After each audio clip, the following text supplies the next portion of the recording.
एक तरीके से पहले एक तो बॉटनिस्ट तो थे, इनका पौधे में तो रुचि थी, साथ में ये उनके साथ साथ एज अ चर्च में पादरी भी थे, ठीक है। तो वहाँ पर ये अपना काम भी करते थे साथ साथ में, ठीक है। तो उनका काम था, उन्होंने एक मटर का पौधा लिया, ठीक है, पी प्लांट किया, तो उस पर अपने एक्सपेरिमेंट किए कई सालों तक। तो उन्होंने इनकी शुरुआत, इनको आनुवंशिकता का पिता यानी कि आनुवंशिकता का जनक, पी या फादर ऑफ जेनेटिक्स भी कहा जाता है, ठीक है। अब इनका जो काम शुरुआत होती है वो 1882 से 84, 1882 से 1884 तक ये एक्सपेरिमेंट को करते हैं। तो उन्होंने इसके लिए, इस प्रैक्टिकल के लिए मटर के पौधों का चुनाव किया। क्यों? क्योंकि मटर का जो पौधा होता है वो या तो बाइनियल होता है, ठीक है, द्विवार्षिक हो सकता है, या एक वार्षिक भी, एनुअल भी हो सकता है एक वार्षिक में, ठीक है। आपको नेक्स्ट जनरेशन एक साल में देखने को मिल जाएगी, तो आपको जल्दी से जल्दी आपको रिजल्ट मिल जाता है। दूसरा, जो प्लांट का पौधा, ये मटर का पौधा था, या पी प्लांट था, वो इजीली कहीं भी छोटी सी जगह स्पेस में उगाया जा सकता था, ठीक है। और इसमें वो सारे कैरेक्टर्स मौजूद थे जिससे हम डिफ्रेंसिएशन कर सके, यानी कि चीज़ों में प्रभाव को है दिखा सके, ठीक है। इफेक्ट्स जो आपका रिजल्ट आया वो आपको इजीली डिटेक्ट हो सके, इसलिए इस मोटर के पौधे का चुनाव किया गया। तो उन्होंने 1882 से 1884 तक पादप संकरण और पादप जनन यानी कि प्लांट ब्रीडिंग और हाइब्रिडेशन पे वर्क किया, ठीक है। इनका नाम है ग्रेगर जॉन मेंडल। तो आनुवंशिकता यानी जेनेटिक्स या हेरिडिटी, इसके अंदर हम बहुत सारी चीज़ों का अध्ययन करते हैं, यानी it is a branch of science or the biology which deals with the inheritance of genetic character with the help of DNA, RNA, and their how they work together to make life well, ठीक है, इस तरीके से। तो जो है revenger model ने इसमें मटर के पद में 7 कॉन्ट्रास्टिक करेक्टर को देखा, यानी कि 7 एक ऐसे करेक्टर जो एक दूसरे के पूरक थे। जैसे इन्होंने देखा कि जो मटर का पौधा, इसमें फ्लावर का कलर या तो कैसा होता है, वाइट होता है, या कैसा होता है, वाइट होता है, या तो येलो होता है, ठीक है, इस तरीके से ले सकते हैं, ठीक है। और फ्लावर की पोजीशन क्या है, एक्सियल है, टर्मिनल है, अक्ष भाग में उग रहा है, पीछे भाग में उग रहा है, ठीक है। सीड का कलर क्या, येलो है या ग्रीन है, यानी कि बीच का कलर कैसा, येलो है, ग्रीन है। सीड का शेप कैसा है, राउंड है, ये झुर्रीदार है, रिंकल्ड है, ठीक है। तीसरा, स्पॉट का शेप, बहुत फ्लैट है या थोड़ा कंस्ट्रक्टेड से बना है, थोड़ा कंस्ट्रक्टेड दबा हुआ बना है, ठीक है। पॉट का कलर क्या है, ग्रीन है या येलो है। हाइट क्या है प्लांट की, प्लांट ऊंचा भी हो सकता है, ड्वार्फ छोटा भी हो सकता है, ठीक, इस तरीके से। तो मेंडल के जो 7 कॉन्ट्रास्टिंग करेक्टर थे वो ये थे, फ्लावर का कलर, फ्लावर की पोजीशन, सीड कलर, सीड से, पॉट कलर, और हाइट ऑफ द प्लांट, ठीक। तो इसमें आज हम पढ़ेंगे मोनोहाइब्रिड क्रॉस। तो किस तरीके से इन्होंने इस लक्षण को देखा, ठीक है, आइए जानते हैं। तो उन्होंने क्या किया, 2 लंबे, यानी कि इसको लंबे पौधों को टी से दिखा सकते हैं, ठीक है, फिनोटिपिकली बड़े टी से, और छोटे पौधे को दिखा सकते हैं स्मॉल टी से, इस तरीके से। ये टॉल प्लांट के लिए हो गया, ठीक, लंबे पौधे के लिए, और ये हो गया स्मॉल प्लांट के लिए, यानी कि ड्वार्फ प्लांट के लिए ये लक्षण, ठीक हो गया इस तरीके से। और उन्होंने इनके बीच में क्या किया, क्रॉस कराया, क्रॉस मतलब संकरण कराया, ये इनके बीच में मेटिंग कराई, या इसके परागकण इसमें पहुंचाए, इस तरीके से आप समझ सकते हो, ठीक है। क्योंकि पॉलिनेशन भी होता है, पराग जो कहते हैं पॉलिनेशन भी होता है, सेल्फ पॉलिनेशन भी होता है, और क्रॉस पॉलिनेशन भी हो सकता है। इसमें दोनों चीजें आपको देखने को मिल सकती है, सेल्फ पॉलिनेशन भी आ सकता है इसमें, और क्रॉस पॉलिनेशन भी करा सकता हूँ।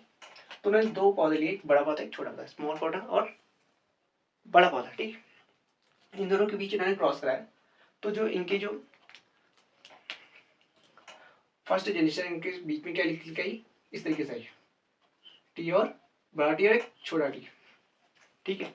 इसके हम बोलेंगे कैसी जनरेशन, फिलाइल जनरेशन। फर्स्ट जनरेशन को F1 जनरेशन भी बोला जाता है, फर्स्ट फिलाइल जनरेशन। ये फर्टाइल थी, ठीक है, ये आपस में मीटिंग कर सकते हैं, अपने से फर्दर उनको क्या कर सकते हैं, नए पौधों को जन्म दे सकते हैं। अब इनके बीच में क्या होता है, सेल्फ पॉलिनेशन, ऐसे पहले और पौधे जन्म हुए तो इनका क्या किया हमने, सेल्फ पॉलिनेशन किया, ठीक है, स्वपरागण किया, क्या किया, स्वपरागण किया। तो एक टी हो गया, एक टी हो गया, ठीक है, एक टी हो गया, एक टी हो गया, इस तरीके से हम इन दोनों के बीच में हम क्या करेंगे, क्रॉस करेंगे। तो ये बड़ा टी, ये बड़ा टी से मिल जाएगा, क्यों जाएगा बड़ा टी, ये बड़ा टी मिल जाएगा, ठीक। ये बड़ा पौधा हो गया, सेम है। फिर ये बड़ा पौधा, ये छोटा टी से मिल जाएगा, टी टी, ये मिक्सअप हो गया, ये हाइब्रिड हो गया। फिर ये छोटा टी बड़ा टी से मिलेगा, बड़ा टी, फिर छोटा ये बन जाएगा। अब ये छोटा टी से मिल जाएगा, टी और टी, ठीक है। तो ये रेशियो आप देख रहे हो, फिनोटाइपिक बाहर से देखने में कैसे आ रहा है, फिनोटाइपिक रेशियो देखेंगे, ठीक, फिनोटाइपिक रेशियो, ठीक, फिनोटाइपिक रेशियो बाहर से देखने में कैसे थे, जो ये आपको देखो ना टी, जो टी जो करेक्टर होता है, यानी कि लंबापन जो कह सकते हैं, वो कहते हैं डोमिनेंट करेक्टर, प्रभावी करेक्टर होता है, ठीक है, कि ये मतलब दिखाई देता है, अपना प्रभाव छोड़ता है इस तरीके से। और जो dwarf character T small T, वो अपना प्रभाव नहीं दिखा पाता है, तो इसे बोलेंगे रिसेसिव करेक्टर, ठीक है, अपूर्ण तरीके से कह सकते हैं। तो फिर रेशियो क्या लिख रहा हूँ आपको, मतलब बाहर से आप देखोगे तो पौधों को कैसे दिखेंगे, तो देखो जो ये भी क्या है, ये भी बड़ा दिखेगा, ये टी भी बड़ा दिखेगा, ये देखो ये छोटा दिखेगा, क्योंकि यहाँ पर छोटे सारे स्मॉल टी, तो 3 आपको दिखेंगे बड़े पौधे, ठीक है, और एक दिखा छोटा पौधा, इस तरीके से ये होगा फिनोटाइपिक रेशियो। अब हम देखेंगे जीनोटाइपिक रेशियो, लेकिन अंदर से देखेंगे तो यहाँ बात अलग हो जाएगी,